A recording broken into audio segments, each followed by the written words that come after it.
Yo, what's good, boys? In today's video, we got a little something different, okay? We got top 10 fights I want to see the UFC make by the end of 2026, okay? Not only fights that I want to see, but fights that I think are definitely possible, and are just kind of laying on the table, and the UFC has yet to schedule them for some reason, all right? So we're going to go over them. We got 20 fighters that are hid behind the question marks on the screen, totaling 10 fights. So we're going to go over each and every one. I'm going to delete the question marks, and we're going to reveal the fighter and then their opponent. And then I'm also going to give my personal rating on a scale of 1 to 10 on how possible I think these fights are to be made, as well as when I think they will take place, okay? So kind of a lot going on, but we're just going to go over them. We're going to break them down a little bit. Like I said, give my personal rating on how possible I think they are, and then when we will see them. Because we've only got scheduled up to the White House, I believe. And then we've got a few fight nights after that. Or maybe we don't. I don't know. We're up to about June, okay? Anything July and after is what I'm talking about here with these 10 fights. So without further yapping, let's get into that first fight, okay? At the top left of the screen here, revealing our first fighter, which is no other than Mr. Arman Tsarukyan, okay? And who do I think Arman Tsarukyan is going to come back and face? I think he's going to come back and face Ilia Topuria, okay? If Ilia Topuria wins at the White House, I think we see Arman Tsarukyan get that title shot, okay? There's nobody else for Ilia Topuria to fight that's deserving of a title shot after Justin Gaethje. Which Justin Gaethje's kind of pushing it a little bit with the title shot, okay? I don't know if he quite deserves it, but with that being said, I think Arman Tsarukyan is next up in line for that title shot. I mean, if we look at the top 5, there's really no one else for Arman Tsarukyan to face in the top 5, or even the top 10. I mean, there's nobody for him to face that is really worthy of it. He's already beat Charles Oliveira, which is right below him. Max Holloway's coming off a loss to Charles Oliveira. Benoit Saint Denis, no. Paddy Pimblett, no. Mateus Gamrot, no. He already smoked Dan Hooker. Like, there's nobody else for Arman Tsarukyan to fight. And there's nobody else for Ilia Topuria to fight if he defends his belt at the White House. So, I think there is literally no other option for the lightweight division than Arman Tsarukyan versus Ilia Topuria. I'm going to give this one, I would say, an 8 out of 10 of happening. That 2 being left over just, in case Ilia Topuria somehow loses at the White House, or for some reason they're super greedy, and for some reason don't give Arman Tsarukyan the title shot. But I think we see this fight at an 8 out of 10. 8 out of 10 possibility, which is going to bring us to our second fight, okay? We got, for the first fighter, Mr. Dricus du Plessis. And who do I think he's going to come back and face? I think he's going to face no other than Joe Pyfer, okay? I think this is a good fight for Dricus du Plessis to come back to after losing the title. Joe Pyfer, he's coming up, and he's coming up fast, okay? He's coming up in the middleweight division fast. I also think if we look at the middleweight division here, we could see him come back and fight Kyle Baralho. But yeah, other than that, there's really nobody else for him to fight. I mean, he could fight Mavov, but I think they're kind of saving him as a backup title shot, just in case Hamzat wants to stick around if he beats Strickland. We could see that fight. But I think Dricus du Plessis, he needs to come back a little bit slower, okay? Coming off a pretty dominant loss. So I think we give him Joe Pyfer, and then if Joe Pyfer doesn't want to do it, maybe give him Kyle Baralho, if they can't make that Joe Pyfer fight happen. I'm going to give this one a solid 7 out of 10, maybe 6 out of 10, just because I think they might throw him back in there against Kyle Baralho instead. He's been calling out Dricus du Plessis, I think, in his past 2 fights, so maybe that one's a little bit more possible than the Joe Pyfer fight, but I think the Joe Pyfer fight would be a little bit more exciting, because, Joe Pyfer, he's smoking people, okay? He's smoking guys in the middleweight division, all right? Coming off a pretty dominant win over Israel Adesanya, which Dricus du Plessis has as well, so I think this would be a good matchup. Throw him in there, and, give Joe Pyfer a chance to get up in there, in the middleweight division, He is number 7, but we need to give him another fight.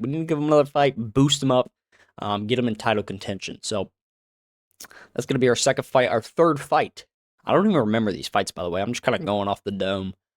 So if I'm rambling, that's why. I made this little this little whiteboard a couple days ago, and I haven't really looked at the fighters. So, besides obviously when I made him a couple days ago, but let's see what our next fighter is. It's kind of a mystery for me too. Oh yeah, we got Mr. Paulo Costa versus Khalil Roundtree Jr. Okay, I know Paulo Costa just fought, so this is looking at the end of the year. Okay, the end of 2026, maybe November, December, maybe October. If Paulo Costa wants to make a quick turnaround. Oh, I didn't even mention the dates for the freaking top two fights. Let's see here. Starting off, let's rewind a little bit here and give my dates in which I think these fights might happen. Um, Arman Sarukian versus Ilia Topuria. I think we would see that maybe around November, December as well. Ilia Topuria, he doesn't like to fight too close back to back. So maybe in November, December. Dricus Du Plessis, Joe Pyfer. We could see this as soon as August. Okay, August, September, maybe. As a co-main event, I think would be good on a numbered event. And then Paulo Costa, obviously, he just fought, so I don't think we're going to see this fight. But I think this is the most entertaining fight you can make in the light heavyweight division right now. Okay. Seen a lot of stuff about Paulo Costa taking on Ankalaev. That would be a good fight too. Okay, don't get me wrong. But I think the stand-up fight between Paulo Costa and Khalil Roundtree would go insanely hard. Whether it's on a main event of a fight night or just on a main card of a numbered event. Either way, I think this will be an insane kickboxing match. If we look at where Paulo Costa's standing, he's standing at number 7, Khalil Roundtree at number 5. Jan Blachowicz is already fighting against, who's he fighting? I just seen it on a fight night. Who is he fighting? Oh, Taliesin. Wait, no, I'm tripping. Jan Blachowicz doesn't have a fight. I was getting these mixed up here. Sergey Pavlovich is fighting Taliesin Teixeira. I got that mixed up for some reason. I mean, we could see that fight, but that's not an entertaining fight, bro. We need Paulo Costa versus Khalil Roundtree for the stand-up fight, or we need the Paulo Costa versus Ankalaev for the freaking Paulo Costa Russian terror to continue. Okay, he's putting these Russian guys to work. All right, which, like I'm saying, I wouldn't be mad at that fight, but I would also be really fucking excited for the Paulo Costa versus Khalil Roundtree, just because the stand-up, there's no chance that either of these guys shoot a takedown. It's going to be straight Muay Thai the whole fight. I would say this is about a 6.5 out of 10 that we see this fight, just because I think they might shoot Paulo Costa up there to Ankalaev, just for somebody to, maybe for an interim title, they might do that. Because Carlos Alberg is injured right now, or maybe they'll just do that and then they'll set whoever wins up for a title shot whenever Carlos Alberg gets back. But this is one of the fights that I want to see, more than I think the UFC is gonna make it type of thing. So I'll give that about a 6.5 out of 10. If we do see this fight, I think maybe October we see this fight probably. So yeah, on to the next one, and the fourth one. We've got one of my favorite fights on this top 10. Okay. You won't even guess who it is. It's Mr. Bryce Mitchell, all right? Brother Bryce Mitchell, all right? And who do I think he should come back and fight? No other than Zesty Peyton Talbot, all right? This one gets me fired up, okay? Brother Bryce Mitchell. We haven't seen Buddy in a long time. I think last July is when he fought last against Saeed Nurmagomedov. Absolute beautiful performance by Bryce Mitchell last July. Completely out wrestled Saeed Nurmagomedov. Got a good decision for his first fight in the bantamweight division. Peyton Talbot just entered the rankings. I think he's number 10. Let's see. Oh, number 11. Okay, number 11. He beat Henry Cejudo. I'm not saying he doesn't deserve the ranking spot, but I don't think people were talking about Peyton Talbot versus Corey Sandhagen. All right, what are we talking about here? That is way too big of a jump up in competition for Peyton Talbot, in my opinion. And I don't think there's really any entertaining fights for him to get, in the bantamweight division besides Bryce Mitchell. I mean, the press conference will go crazy, dude. The press conference will go absolutely nuts, dude. Bryce Mitchell will be up there. Hey, brother, you know, this is what the government wants. They want you to be like this. You know, they want you to be feminine. And on Saturday night, I'm gonna go out there and I'm gonna strike the Holy Spirit in this little boy. So maybe he ain't gonna dance on them poles anymore. You know what I mean? So I can see it going that way. A little good versus evil match in Bryce's eyes. Okay. I think this would be a sick fight. We would be able to test Peyton Talbot's grappling a little bit more. Okay, he did do really good against Henry Cejudo as far as the grappling, and the improvement of his grappling after that loss. Who did he fight? I don't know. I'm not checking, but when he got dominantly out grappled by Unk, for some reason can't think of his name right now, but like I said, comes back. He had one fight before the Henry Cejudo fight, and then he fights Henry Cejudo and starts getting takedowns on Henry Cejudo, okay? Which is kind of crazy. So I think we throw him in there against Bryce Mitchell. Bryce Mitchell has been improving based off his July performance. I mean, we don't know how much he's been training since then, but I think it would be a good opportunity to test that grappling of Peyton Talbot to see how much it's really improved. And just the overall beef of this fight gets me excited, okay? We need to see Bryce Mitchell come back and fight somebody. I'm sick of the UFC putting him on the fucking bench because they're mad about, you know. Okay, I'm not going to mention it, but you know. Yeah, just really unfair treatment towards brother Bryce Mitchell. We got to see him in there soon. Hopefully by the end of 2026. I give this fight about a 7.5. I think just because, of the what's the word I'm looking for here? Just because the lore of it, you know what I mean? Just the press conference aspect and stuff like that, the beef leading up to the fight. I think the UFC should be looking to make this fight happen, but I could also see him, trying to jump Peyton Talbot up in the rankings more. Maybe they don't want to risk Peyton Talbot losing that spot in the rankings, so like to somebody towards Bryce Mitchell.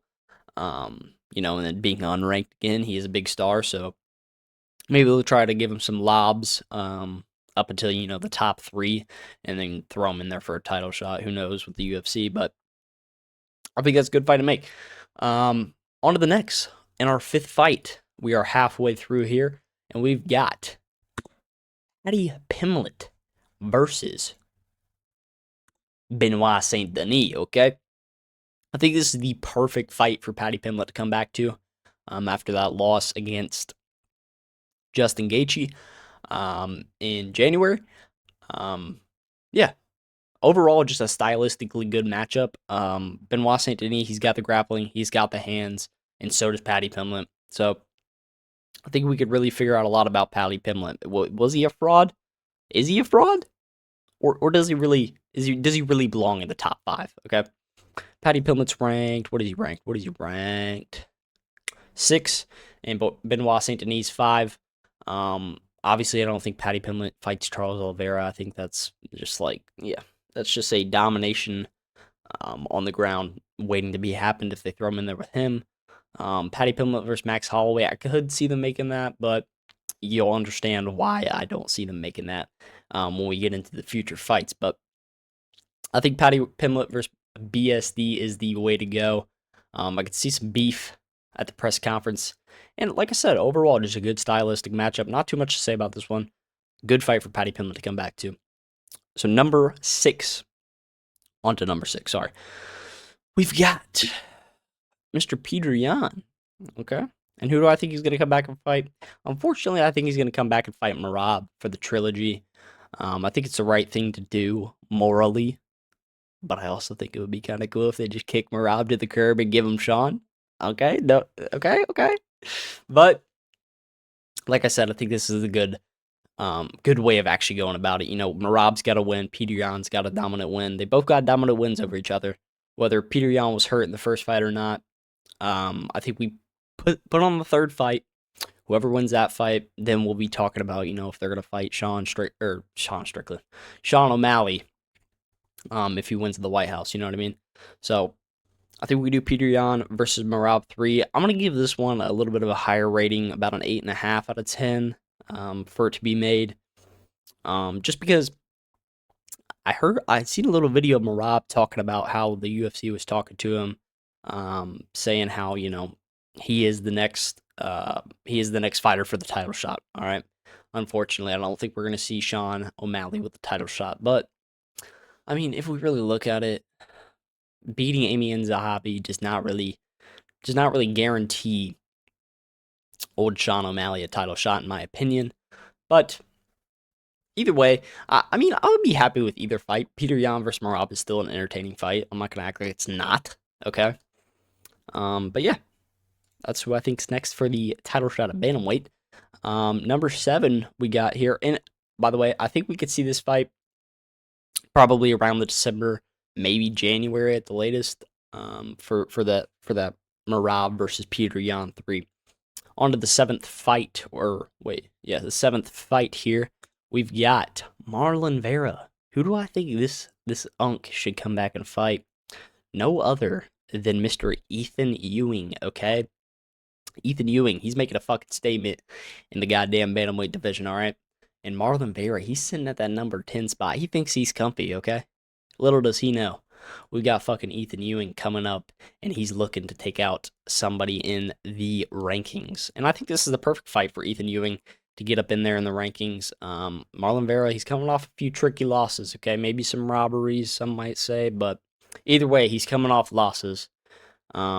And maybe he needs to prove that he still got it. Maybe he can do that against Ethan Ewing. Either way, I think this is a good stand-up fight. Two very crafty strikers. So yeah, be a good fight to see. I think the possibility of this is about a 7, maybe 7.5. I don't really know if they're thinking about that. Maybe they're thinking something bigger for Ethan Ewing. Maybe a Peyton Talbot matchup instead of the Bryce Mitchell versus Peyton Talbot. Or maybe an Ethan Ewing versus Bryce Mitchell. Who knows? Or I could see them doing an Ethan Ewing versus Alexandre Topuria. There's a lot of people that Ethan Ewing can fight in the bantamweight division. So I think we'll see him come back maybe around November-ish, maybe October if he's making a quicker turnaround. Not quick, but quicker. So yeah, I think that's a good fight for him to get himself in the rankings, prove himself a little bit more against a veteran of the game in Marlon Vera. So on to the what is this? The 8th fight. Okay, this is where we get into the super fights. Okay, these are the far. Well, 2 of them are far stretched. Okay, the top one here isn't so far stretched, but let's get into that first super fight. We've got Alex Pereira, and the opponent's a little bit tricky here, but I went with this fight anyways. Okay, we got Mr. Tom Aspinall, dude. I've seen some videos of Tom Aspinall on the old TikTok. It looks like he can see just fine. All right, so he should be getting back in there training hopefully soon. We need Tom Aspinall back. Okay, so if Alex Pereira beats Cyril Gane at the White House, I think this is the fight to make. I mean, obviously, this is one of the biggest fights that the UFC can make right now. Like I said, if Alex Pereira wins at the White House, which I think he will, and if this is an iffy fight, okay? If Tom Aspinall gets back in there training and all that with the eye injury, hopefully he can soon. I think this is obviously a 9.5 out of 10 on the probability. Probability, is that a word? Probability scale. Just because I'm leaving that half percentage for if Tom Aspinall ends up, I don't want to say it. If he ends up having to retire, please, I'm praying that doesn't have to happen because there's so many big fights that we can make with Tom Aspinall. Okay, there's so many, including the Alex Pereira fight. All right, but on to the next. We've got a pretty big one, which I'm pretty freaking confident in this one coming up here. We've got Islam Makhachev. And who do I think he's going to come back and fight? I think he's going to come back and fight Ian Gary, unfortunately. I would like it if the UFC just, never gave Ian Gary a title shot, but personal bias aside, I think this is the fight to make. I think this is a lot of where the rumors that I was talking about is coming from. Is that Islam Makhachev versus Ian Gary in August, which I find kind of weird because supposedly Islam Makhachev broke his hand or something. That's why he didn't fight Ilia Topuria at the White House. But I guess there's rumors of Islam Makhachev versus Ian Gary in August. I guess, bro. whatever. It's still an entertaining fight. Do I think Ian Gary gets ragdolled? Probably. Um, but they also could make Islam Makhachev versus Michael Morales, which would also be a very good fight. That's pretty much the two opponents that Islam Makhachev is going to have to face.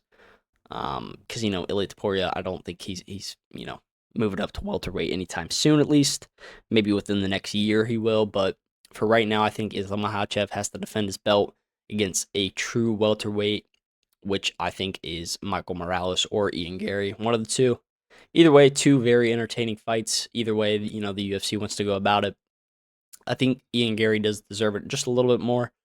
But yeah, that's our first super fight that I'm pretty sure is going to happen. The Alex Pereira one and the Tom Aspinall is kind of iffy, because there's a lot of things that goes into that. But I think we see Islam Makhachev versus Ian Gary on the August card, maybe the September card for some reason if they can't get it done in August. So like I said, about a 8.5, 9 out of 10, just because I think they also could do Michael Morales. So yeah, pretty good fight either way. On to the next though, in our biggest fight, our last fight, the 10th fight. We've got Max Holloway. Who do I think Max Holloway is gonna fight? This is a far stretch one. Okay, Conor McGregor. If we do see Conor McGregor come back, which has been a lot of rumors, Dana White said it's looking good for the Conor McGregor comeback of 2026. All right, and I think we see this fight in July. Hopefully.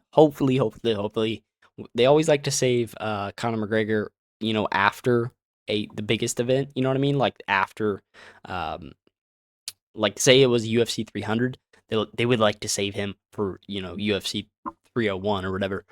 So I think that's what they might be trying to do here. Not put him on the White House card, save him, because why have one good event when you can have two good events? All right.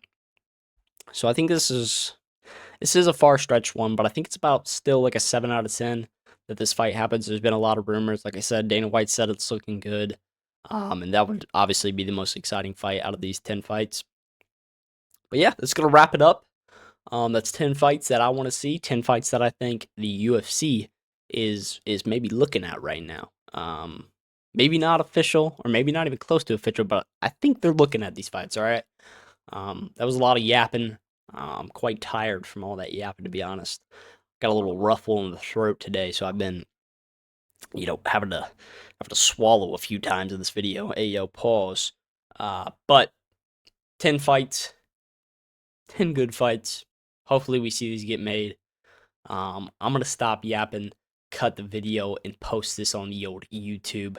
If you're seeing this, make sure to like the video and subscribe. Leave a comment. Tell me what you think, or don't tell me what you think. Tell me to fuck off. I don't care. Yeah, that's gonna be it. Peace.